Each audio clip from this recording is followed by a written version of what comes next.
Some people just can't understand the word no. You can try being polite, give warnings, even put up a sign saying, "Stop," and they'll ignore it. And that's how my battle with the most troublesome woman in the neighborhood started. She lived 2 houses away, and for reasons beyond comprehension, she decided that my parking spot was fair game. Yep, you read that right. Every single day, she parked in my spot, and before anyone asks, no, it wasn't a mistake. The first time it happened, I thought maybe she just got confused. Maybe she had to park quickly or was in a rush. So, I did the decent thing and went to talk to her.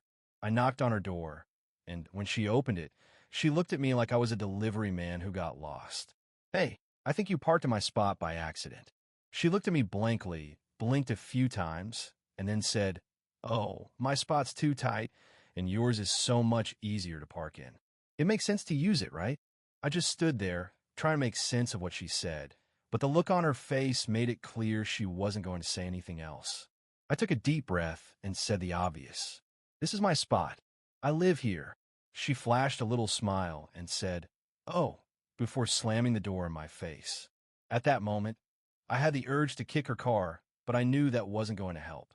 From then on, it was the same story every day. I'd get home, and there her car was. I'd have to knock on her door, wait for her to act like it was a huge inconvenience, and finally, she'd move it. There was no apology, no acknowledgement that she was wrong, just that "oh, not again" look she gave me. She wasn't going to stop. I tried everything. I complained to the neighborhood association, talked to the other neighbors, and even tried to reason with her. Her brilliant solution? "Why don't you just park on the street?" On the street? I pay for that garage. I couldn't believe she was serious. That's when I realized this wasn't going to end unless I took control. My first move? I made sure she knew I was done with her nonsense. One morning, I parked my car so close to hers that there was only about 4 inches of space.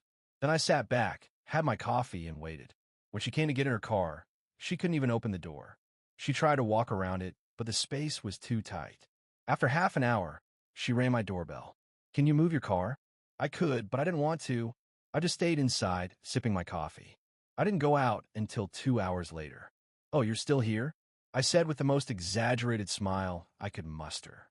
She didn't laugh, but I sure did. For a moment, I thought I'd won. But then, the next day, she parked in my spot again. It was clear that I wasn't going to get rid of her by playing nice. I was done being polite.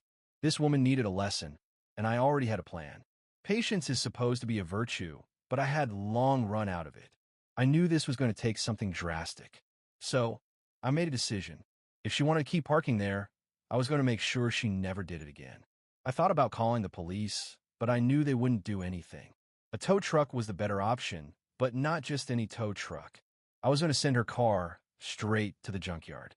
Harsh, maybe, but after months of this nonsense, I figured it was justified. So, with a grin, I called a car removal service and pretended to be a concerned neighbor. "Hi, there's an abandoned car in my garage, and I can't get a hold of the owner. Can you pick it up?" The person on the phone asked some questions and then told me, "We can pick it up right now. If you want, we could take it straight to a junkyard." I paused, trying not to laugh. This was going to be perfect. An hour later, a huge tow truck pulled up, and the driver got out. He looked at the car, then at me. "Is this the abandoned car?" "That's it," I said, trying to hide my excitement. With impressive speed, the driver hooked up the cables, and I sat on my porch with a cup of coffee, watching the show. Then she arrived. She was coming back from wherever, saw her car being towed, and froze.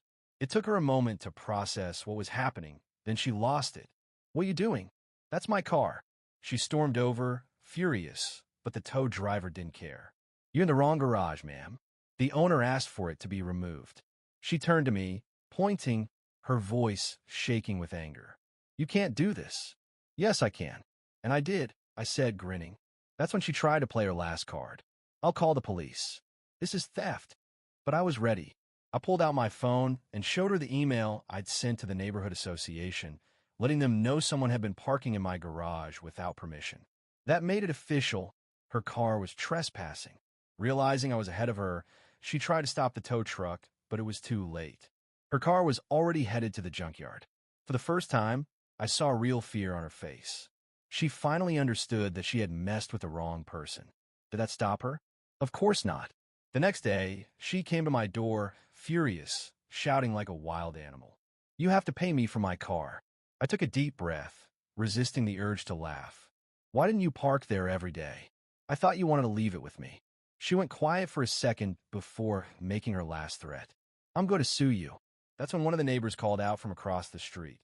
Yeah, go ahead and sue him. That'll be great. Then he can charge you for rent on that garage. And then it happened. Everyone started laughing because everyone knew what she had been doing for months. She had no chance. As for me, I closed the door in her face, just like she had done to me in the beginning. Now, the tables had turned. After months of frustration, petty arguments, and a relentless war over something as simple as a parking space, it felt almost surreal to watch her standing there, defeated, as the tow truck took her car away. What had started as a minor inconvenience had snowballed into a full-blown clash of wills. But in the end, it wasn't about the car. It was about respect and boundaries, and that's something she'd never grasped. For a while, I thought about how far I was willing to go just to prove a point. It wasn't just about getting my garage back.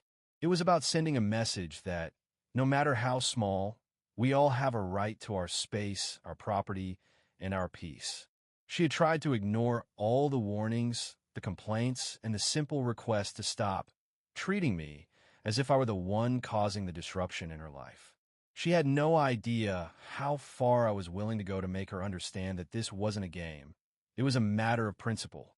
But as I stood there watching the tow truck leave, I realized something important. This wasn't just about winning. It was about the lesson that needed to be learned. People who take advantage of others need to understand that there are consequences for their actions. Her sense of entitlement had made her blind to the fact that she wasn't just inconveniencing me. She was ignoring the basic rules of courtesy and respect that should exist between neighbors. The aftermath was even more satisfying than the actual moment of victory. Her attempt to threaten me with a lawsuit had been laughed off by everyone around her. The entire neighborhood had seen what she was doing, and it wasn't long before her reputation was completely tarnished. Her claim of robbery seemed desperate and laughable, especially after everyone knew the truth.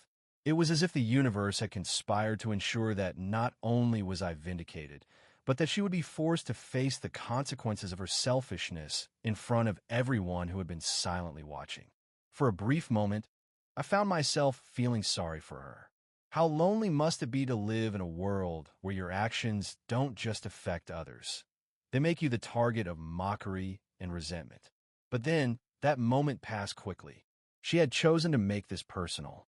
She had decided that my respect for my own property wasn't worth acknowledging, and for that, she had earned every bit of the embarrassment and defeat that followed. As I reflected, I couldn't help but laugh at how absurd the situation had become. What started as a simple misunderstanding had turned into a battle of wits and persistence. In the end, it was the little things that mattered: respecting boundaries, standing up for yourself, and refusing to be walked over. That parking space was more than just a spot for my car. It symbolized what we lose when we don't defend what's ours. It was a small victory in a world where we often overlook the importance of self-respect. Now, with peace finally restored, I hope she'd think twice next time before taking what didn't belong to her, and learn that boundaries come with consequences.